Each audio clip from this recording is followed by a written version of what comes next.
네. 자, 집회 시작합니다. 마태복음 8장 집회자료 6번 자료의 7페이지 중반부에서 시작을 하는데, 그게 열왕기상 19장 19절로 21절에서 엘리야의 사역을 엘리사에게 위임하는 이야기를 이제 하고, 오늘 집회로 이제 연결이 됐는데, 누가복음 14장 26절로 27절에 보면 무릇 내게 오는 자가 자기 부모와 처자와 형제 자매와 더욱이 자기 목숨까지 미워하지 아니하면 능히 내 제자가 되지 못하고, 제자의 도를 지금 굉장히 세밀하게 지금 설명하신 거죠. 누구든지 자기 십자가를 지고 나를 따르지 않는 자도 능히 내 제자가 되지 못하리라. 그러셔서 여기 보면 부모, 처, 자식, 형제자매 또 뿐만 아니라 자기 목숨까지 미워야 된다 그랬는데, 아브라함을 주님이 부르실 때 본토 친척 아비 집을 떠나서 내가 네게 지시할 땅으로 가라. 그래서 전도자를 파송할 때는 본토 친척 아비 집을 기본적으로 떠나야 되는 거다라는 이제 성경의 이 말씀이다라는 것에 대해서 엊그제 말씀을 나눴고, 이 문제는 육신적으로 해석하면 안 된다라는 걸 엊그제 내가 강조해서 말씀드렸어요. 혈연적인 부모, 그 다음에 아내나 자식들이나 형제자매를 떠나야 된다 이렇게 해석을 한다면, 베드로는 내가 모든 것을 버리고 우리가 모든 것을 버리고 주님을 따랐다고 그랬는데, 아니 데리고 다녔으니까 그럼 이 말이 안 맞지 않냐, 그걸 얘기를 했어요. 그러니까 이것을 영적으로 해석을 하자면, 자칭 유대인의 회당인 세상 교계를 떠나서 주님의 제자의 길을 가야지, 세상 교계에 속해 있으면서 주님의 제자는 될 수 없다. 사실은 이 얘기다. 그러니까 성당이나 예배당에 가서 신부나 목사 설교 듣고 아멘 아멘 하는 것은, 그게 아버지가 세상의 영으로 강요하는데 그냥 수용하고 받아들인다는 뜻이기 때문에 그렇게 해석을 해야 되고, 형제 자매라는 이야기도 이것은 믿는 신자들을 형제 자매라고 말을 하는 것이지, 육신적으로 형제 자매를 버려야 된다 이렇게 말하면 이거 안 맞는 거라는 거예요. 자, 이것은 지난 시간에 이제 강조해서 말씀을 나눴으니까 바로 이제 이 문제의 말씀으로 들어갑니다. 그래서 주님의 제자가 되기를 원했던 한 제자는 아버지가 이제 돌아가셨기 때문에 아버지 장사를 치르고 와서 주님을 따르도록 허락해 달라고 그랬었죠. 그랬는데 예수님이 메시아임을 믿고 따르고자 하지만 속세에는 연로하여 죽음을 앞둔 부친을 모셔야 하는 세상사가 있으니 망설일 수밖에 없는, 문자적으로 보자면 그런 상황이라는 거예요. 상황이므로 속세의 가장 화급하고 당연한 자식의 도리인 부친의 장사를 다른 사람들에게 맡기고 선뜻 주님을 따른다. 문자적으로 해석하자면 그것은 있을 수 없는 일이고, 예수님이 제자를 부를 때 제자들을 불상문 만드는 얘기다. 이거는 완전히.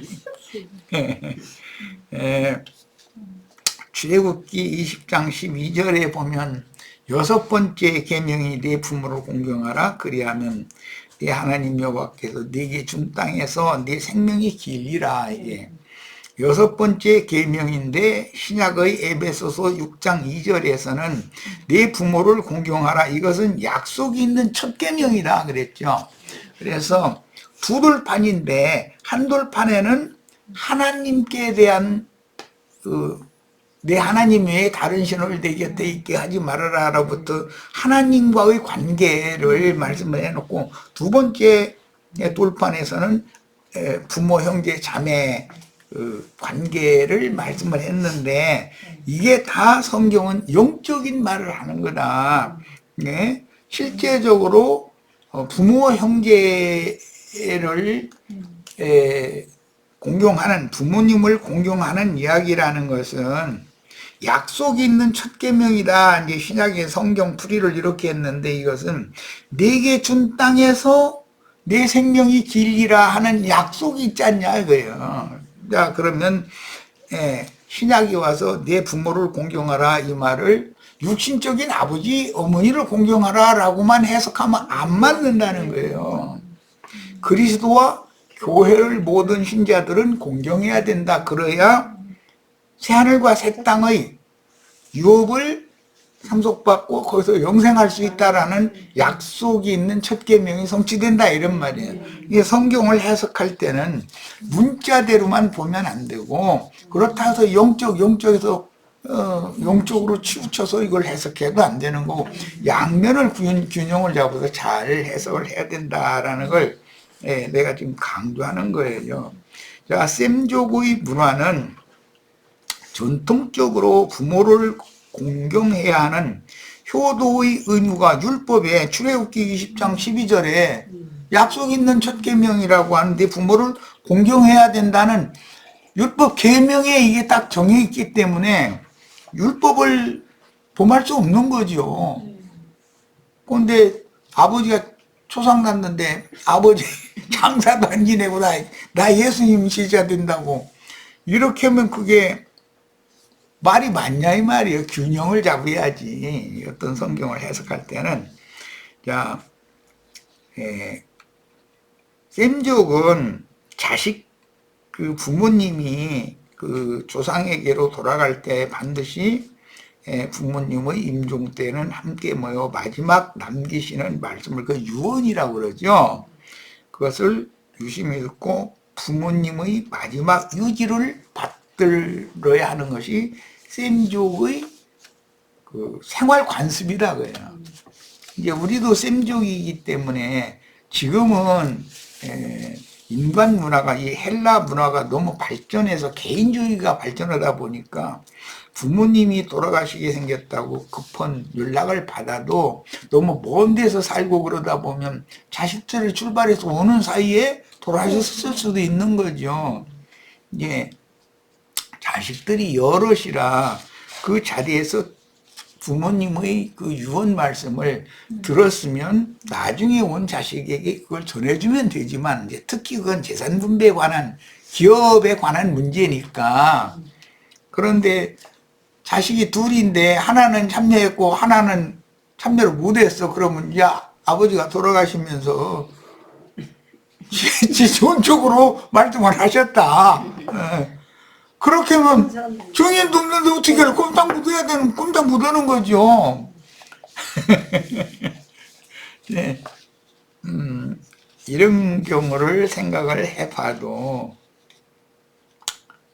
예수님의 마지막 말씀이라는 것은 이제 가상 7언이다 그래가지고 돌아가실 때 십자가 앞에서 주님이 말씀하신 그 7마디의 말씀을 유언이라고 그러죠. 그래서 그 말씀은 바꿀 수 없다 이거예요. 그 말씀대로 따라가야지. 자, 이런 것을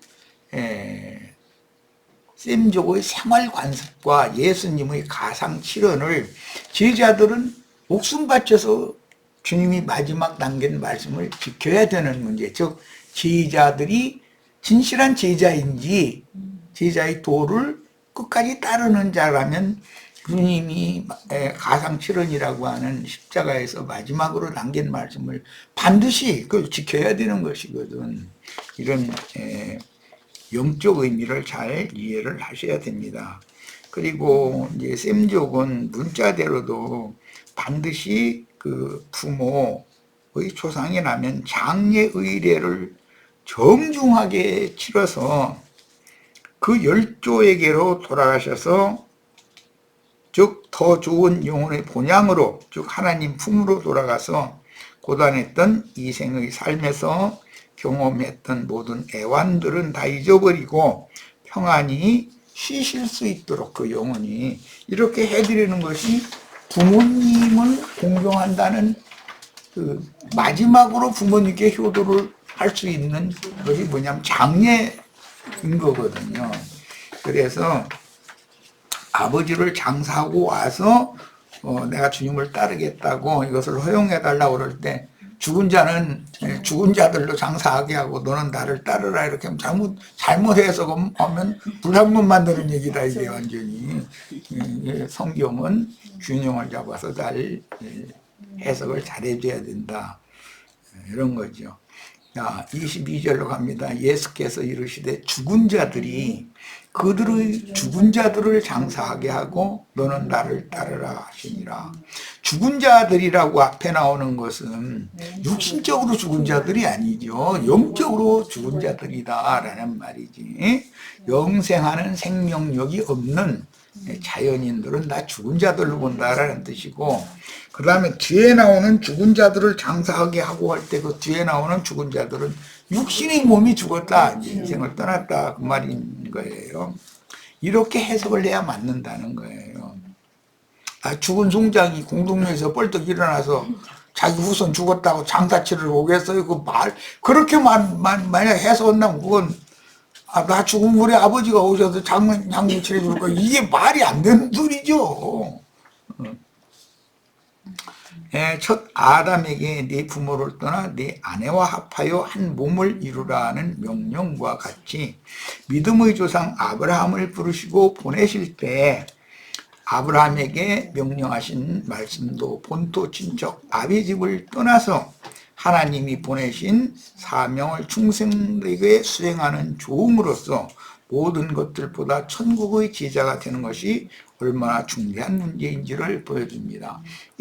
창세기에서 아브라함에게 너는 본토 친척 아비집을 떠나서 내가 네게 지시하는 땅으로 가라, 이 말은 예수님이 부활 후에 그 영이 되셔서 제자들에게 오셔서 제자들을 땅끝까지 천국의 아들들로, 천국의 제자들로 파송하시면서 모든 민족, 모든 사람들이 다 이 천국 복음을 듣고 회개하여 돌이켜서 천국의 자녀가 되도록 너희가 나가서 전도자로서 사명을 다해야 된다, 이렇게 해석을 해야 맞는 것이지, 아브라함이 육신적으로 본토 친척 아버지 집을 떠나서 가나안 땅으로 간 그것을 그렇게 해석만 해서는 안 된다. 물론 그런 문자적인 의미가 있어요. 그걸 버리는 건 아니에요. 그런데 그것은 하나의 표상이고 실제로는 아브라함을 하나님의 새 일을 위해서 첫 아담에게 들어온 저주를 축복의 사람으로 복으로 바꿔주시기 위해서 아브라함을 파송하는 얘기다 이거야. 자, 그러면은 전도자들이라는 것은 하나님의 복을 아브라함을 영접해주면 복을 받고 아브라함을 저주하면 저주받는 거예요. 이 말은 증인들이 온 땅 모든 민족 모든 사람들에게 나가서 전도를 할 때 증인들 제자들을 영접하고 그들의 복음을 받아들이면 복을 받고 그들을 거부하면 저주를 받는다, 그 말 이렇게 해석을 해야 맞지.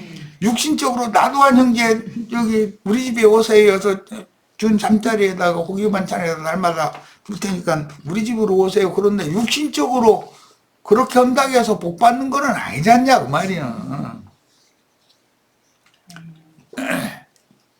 성경을 해석할 때는 어떤 문자가 있으면 그 문자대로만 해석할 게 아니라 양면을 균형을 맞춰서 잘 해석을 하고 따라야 된다. 제자의 도도 특히 이것은 부모, 처자, 동기간들 다 버리고 주님을 따른다. 아버지 장사도 치르지 말고 나를 따르라. 이제 문자대로 이렇게 그것만을 강조해서는 이거 큰일 난다는 거예요. 자, 그러므로 주님의 일생을 마칠 때 예수님을 죽일 때 십자가에서 겉옷과 속옷을 다 벗겨서 못 박아 죽였죠. 이것은 엘리야가 엘리사에게 사역을 위임할 때 겉옷을 벗어서 그에게 던졌다, 이렇게 우리 번역에는 이렇게 했는데, 그것은 자기의 생명을 벗는 것을 말하는 것이고, 자기 육신의 생명을 벗는 걸 말하는 것이고, 그가 행하던 사역, 사명을 그 제자에게 맡기고 떠난다, 지금 그 말이에요. 그러니까 예수님이 십자가에서 겉옷과 속옷을 벗김을 당해가지고 그 제비 뽑힌 사람들이 그걸 자기 것을 취한다, 이 말은 그게 제자다, 이 말이에요. 취한 사람이 제자가 되는 것이죠. 이제 이해를 하셨죠? 옷이라는 것은 이런 행위를 말하는 것이기 때문에 예수님의 삶이 곧 예수님의 의로운 행위가 제자들의 삶의 표준이 된다, 이런 말인 거예요. 자, 따라서 세상에 대하여 죽었다, 율법에 대하여 죽었다, 죄에 대하여 죽었다, 이런 말씀이 많이 나오죠. 그러면 사람이 육신적인 목숨이 죽었다는 말이 아니잖아요. 이런 말은 세상이나 율법, 죄에 대하여 죽은 자들에게는 그것들과 전혀 상관이 없으므로 세상 율법의 저주, 죄와는 상관이 없는 사람이 된다는 거예요. 죽은 자와 산 자는 그 죽은 자들의 세계와는 상관이 없잖아요. 그러므로 죽음 세계에 관한 그런 것들은 산 자들에게 아무 영향을 미치지 않는다라는 말이란 말이에요. 이제 어떤 표현에서는 손을 씻었다라고도 표현을 해요. 예수님은 지금 메시아인 나와 메시아의 왕국이 임하게 하는 하나님의 일에 동역하는 사명을 무관심하는 사람들은 영적인 사망을 당한 자들로서 죄와 허물로 죽은 자들이다. 이들은 율법의 저주로 말미암아 문자대로 그것만 붙잡고 있다면 율법으로 심판을 처우로 받을 수밖에 없다라는 걸 말하는 거다. 그것과 관계성을 단절해야죠. 그 말이란 말이에요. 세상과 관계성을 단절한다. 율법의 저주에 대하여 관계성을 단절한다. 죄에 대하여는 관계성을 단절해버려요.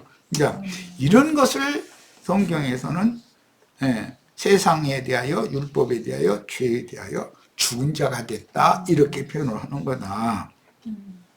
그러므로 메시아와 메시아의 왕국에 대하여 무관심한 사람들, 곧 영적으로는 죽어있는 속세의 많은 사람이 육신적인 죽음을 맞은 자들을 장사하게 하고, 너는 영적으로 죽은 자들을 고치고 살려서 예수님이 하시던 사역을 제자들이 이제 대행해서 이어서 해라, 이제 이 말이에요. 이제 이런 것도 문자대로 해석을 해가지고 뭐 암덩어리가 떨어지게 하느니 뭐 병 고치는 예감에서 그 말이겠냐, 이 말이요. 육신의 병을 고친다는 건 하나의 표상이니, 그건 의사들한 세상에 공부 많이 하는 의사들한테 맡기고 전문의한테 맡기고, 우리는 전도를 해서 사람들의 영혼의 중한 질병을 고쳐야 되는 일인 것이죠. 자, 이것이 제자의 사명이다. 세상사의 일들에 대하여 묶여 있어서 세상사들에서 자유하지 못한 사람은, 즉 세상에 대해 죽지 못한 사람, 죽은 자가 아니고 세상에 대해 살아있는 사람은 이 말이에요. 주님과 주님의 왕국에 대하여서는 죽은 자들이다, 이게. 살았다 하나? 죽은 자들인 거다. 그런데 누구는 육신의 눈으로는 주 안에서 죽은 자들이지만 그들은 다만 자고 있는 중이지 죽은 자들이 아닐 수도 있는 거죠. 이렇게 삶과 죽음이라는 것을 영적으로 해석할 줄 알아야 된다. 여기 이제 하나님에 대하여라고 내가 이제 오기를 했는데, 세상신 마귀 하나님에 대하여 살아있는 사람, 그 세상에 대해 죽지 않은 사람이겠죠? 세상신 마귀 하나님에 대하여 살아있는 사람들은 살았다 하나 죽은 자들이고, 세상신들을 향하여 살아있는 자들은 주님의 참 제자, 즉 나시린의 율법을 지키는 실현하는 증인이 될 수가 없는 거다라는 말이다.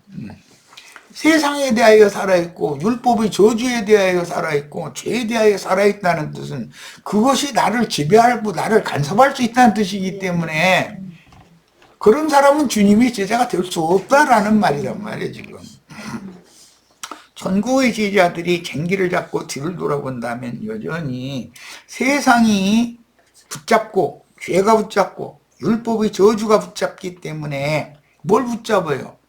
내 영혼을 붙잡는 거예요. 세상과 죄와 율법의 저주에 대하여 죽은 자가 되어 세상사들로부터 초월함으로 신앙 양심이 자유롭지 못하면 주님이 앞서서 본을 보이며 가시는 제자의 길을 따라갈 수가 없다는 뜻입니다. 예수님의 옷을 내가 받아 입어야 되는 것이죠. 율법의 대제사장이 죽으면 그 맏아들이 대제사장의 옷을 그에게 입잖아요. 율법에 보면 아론의 입었던 대제사장 옷을 엘르야살에게 입히잖아요. 아버지 왕이 부왕이 죽으면 왕복을 아들이 왕이 돼가지고 입는 거예요. 그것은 사명의 위임을 말하는 것이다 이런 말이에요. 만약에 문자대로라면 내 옷은 우리 아들 준호고는 안 맞아. 준호고는 크고 나는 작기 때문에 어떻게 입어 이걸. 그 얘기겠냔 말이야. 자, 마태복음 이제 28장 23절로 25절 갑니다. 배에 오르심에 제자들이 따랐더니 바다에 큰 노을이 일어나 배가 물결에 덮이게 되었으되 예수께서는 주무시는지라. 그 제자들이 나와 깨우며 이르되 주여 구원하소서 우리가 죽겠나이다. 이것도 이미 문자대로는 말씀을 대충 나누고 왔는데 여기 배라는 것은 노아의 때는 노아와 그 가족이 방주로 예표된 그리스도의 새 몸인 교회에 들어가던 날, 방주를 다 건축하고 나서 방주가 다 세워지고 나면 노아와 그 가족이 방주 안에 들어가던 날은 부정한 짐승, 정한 짐승들을 방주에 다 들어가게 하는 날이죠. 그런데 그 전에 그 짐승들이 먹여야 할 것, 가족이 먹여야 할 식물을 방주 안에 다 갖다 실어놔야 되잖아요. 이런 말씀이 율법에 모세오경 창세기에 나오는데 노아의 가족이 방주에 들어가던 날이라고 하는 것은 그리스도의 새 몸인 교회에 믿는 신자들이 가입되는 날을 상징하는 거란 말이에요. 그날은 오순절 날이죠. 이것은 교회는 오순절 이후에 세상의 교회라는 건 평탄하고 안일한 교회는 배니까 밤바다를 지금 배를 타고 가는 이야기인데 밤바다에 배를 타고 건너편으로 가는데 큰 노을이 일고 대풍이 몰려 불면 배가 뒤집힐 지경이지 그게 평탄하게 가는 길이 아니잖아요. 그러니까 세상 교회처럼 사람이 숫자가 많이 늘어나고 돈이 막 남아 돌아가고 이런 게 아니란 말이에요. 평탄하고 안일한 교회라는 건 그렇게 하지를 않는다는 거예요. 하나님이 의도적으로 강풍과 배를 삼킬 듯한 파도를 의도적으로 보낸다는 거예요. 왜? 교회를 깨어있게 하려고 그러는 거다. 그런데 약물이 어린 성도들이야 교회가 평탄하고 안일하기를 바라지 막 요동치는 걸 원하겠어요. 요동치는 걸 보면 아이고 여기 있다니 이거 큰일 나겠네. 어떤 예배당이가 건축 헌금 내라고 나오고 큰 예배당 다 지어놓고 돈 낼 일 없고 저 뒷전에 가서 앉았다가 거룩거룩 차고 돌아가면 나 천당에 가겠네? 그럼 다 걸로 가야 맞죠. 그런데 교회는 그렇게 평탄하고 안일한 그런 항해 길을 간다면 그건 주님이 주님과 지지자들이 탄 배가 아니라 그런 말이에요. 그러니까 교회에는 끊임없이 크고 작은 일들이 파도가 한 번만 이렇게 오고 그것만 지나면 끝나는 게 아니야. 연거푸 밀려오는 것이지. 여기 바닷가에 가서 보면 파도는 계속해서 밀려와. 한도 끝도 없이. 네. 자, 제자의 도를 자기 삶의 본으로 가르치는 극적인 장면인데, 주님과 제자들이 탄 밤배는 속세의 여러 가지 예기치 못한 사건들이 지나가는 거친 파도와 같은, 세상이라는 건 바다로 상징하기 때문에 주님의 교회를 세상에 놔뒀다 이거예요. 그러니까 세상의 바람과 파도에 교회가 흔들릴 수밖에 없고, 그러면은 교회를 책임진 주님의 제자들은 괴로이 밤새도록 노를 젓는 건 싫어도 그건 저희가 살아남아야 되니까, 거기 뭐 부정하고 정한 짐승 살리는 것이 목적이 아니라 우선 저희부터 살아야 되잖아. 그러려면 그거 뭐 막 아몽의 형제님 그 노를 잘 잡으셔야 돼 막 서로가 막 그런다는. 전에 내가 이제 한영병자한테 들은 얘기인데, 그 부자지간에 고기 잡으러 나갔다가 삼각파도가 치면 처음에는 야 이렇게 해라 이러면 아버지 이건 이렇게 해야 돼요 하다가 막 아버지한테도 반말을 막 해버리고, 그 보면 입에서 나오는 대로 그것 때문에 이씨 막 이래가지고 쌍쇼듯이 막 나온다는 거요. 그래서 내가 워낙에 급하면 그럴 수도 있는가 보다. 아버지는 아무래도 힘이 없으니까 더듬바르지 그럴 텐데, 아들이 혼자 배를 막 이거 다 어떻게 해보자니 맘대로 안 되고 아버지 도움이 필요한데, 아버지는 어린발이니 아니 그냥 막 입에서 나오는 대로 시원이 돼버린대. 그래서 사람이 다급하면 그렇게 되겠다.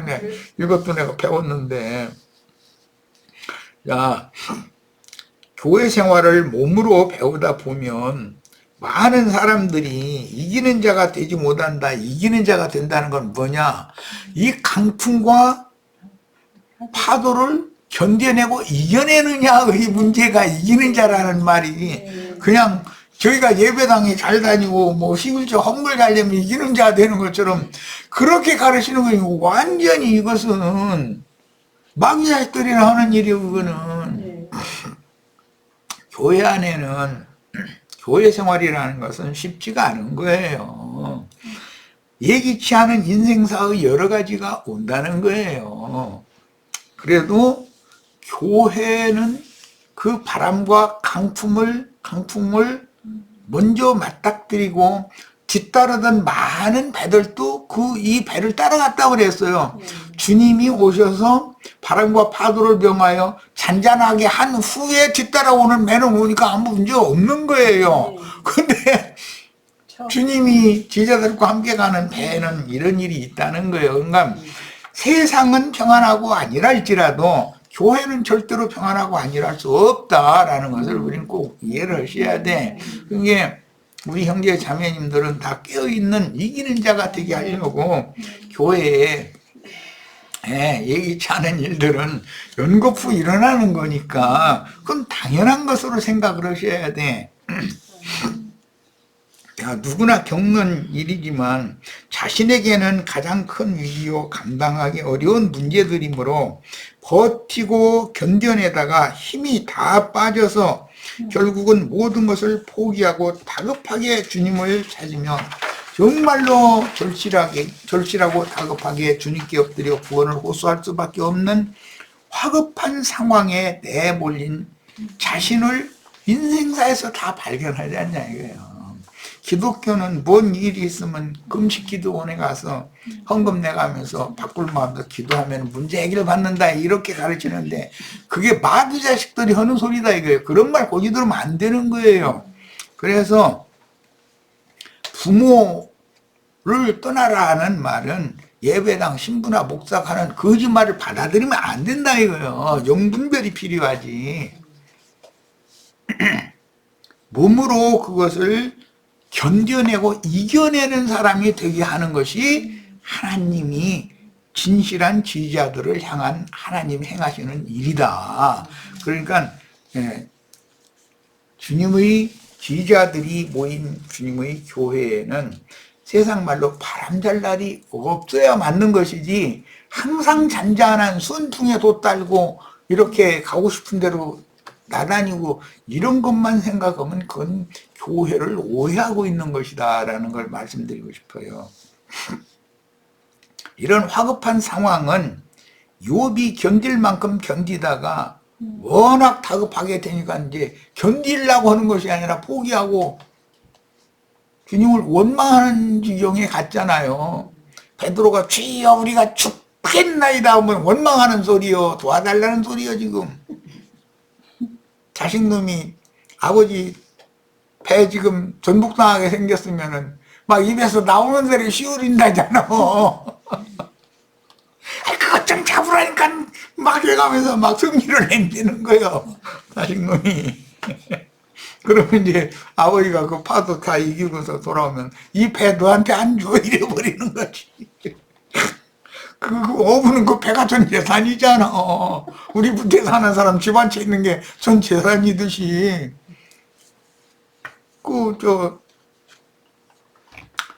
이와 똑같은 거다. 교회도 주님의 몸된 교회의 후사 상속자가 된다는 것은 주님과 함께 탄 배에서 실제적으로 몸으로 이런 어려움을 경험을 해서 이걸 이겨내고 또 이겨내고 하는 것이 필요하다라는 얘기를 지금 하고자 하는 거예요. 자, 이 문제에 관하여 사람의 말로 더 이상 설명할 필요가 없는데, 이렇게 급박한 상황에서 주님은 배의 뒤편 갑판에서 평안히 주무신다면 나와 주님은 함께 같은 환경을 맞고 한 배에 타고 있는데 주님은 편안히 주무시고 제자들은 주여 죽겠나이다 여기 주무시고 계세요? 우리 죽는 것도 모르고. 이것은 사실은 원망하는 말이지 않냐 이 말이야. 그럼 왜 그러는 거예요? 그게 믿음의 문제다 이거야. 마가복음도 읽었지만 평행구절로 주님은 보물에 가서 베개 메고 주무셨다는 거예요. 그런데 예수님 어디 여행 다니는데 베개 들고 다녀요? 그게 무슨 뜻이겠어. 주님의 믿음은 아버지께 모든 걸 맡긴 상태이기 때문에 편안한 거야. 그 이제 구약 성경에 보면 땀내고 편리를 사고 아침 일찍 일어나고 저녁 늦게 잠자리에 들고 해가면서 하는 자들이 하는 짓이 다 무효하고 사랑하는 자에겐 잠을 주시도다 이제 이랬어. 그러면 이제 주님이 날 사랑하시면 아침에도 자고 낮에도 자고 밤에도 자고 계속 잠만 자야지 뭐 문자대로 하자면 그렇잖아. 하나님이 날 사랑하신다면 내가 아침 일찍 일어나고 저녁 늦게까지 해서 먹을 거 근근하게 구해다가 그거 먹는 것이 다 소용없는 짓이다 이제 성경에 이래놓고 나도 사랑하는 자에게는 잠을 주신다 그랬는데, 그럼 일어나서 열심히 일하고 아침 일찍부터 밤늦게까지 일하고 다니는 것이 다 소용없는 짓 하지 말고 가만히 그냥 계속 잠만 자는 게 아버지께서 나를 사랑하심으로 잠을 주셨구나 이러면 되는 거예요. 그 말이 되냔 말이에요. 문자대로 이렇게 해석하면. 우리 형제 자매님들 사랑하는 자녀이면은 하나님이 잠을 주실 거예요. 땀내고 돌아다니지 말라고 그러고. 표시간 여기까지에 대해서는 말씀을 마치고 잠깐 쉬었다 이어가도록 하겠습니다.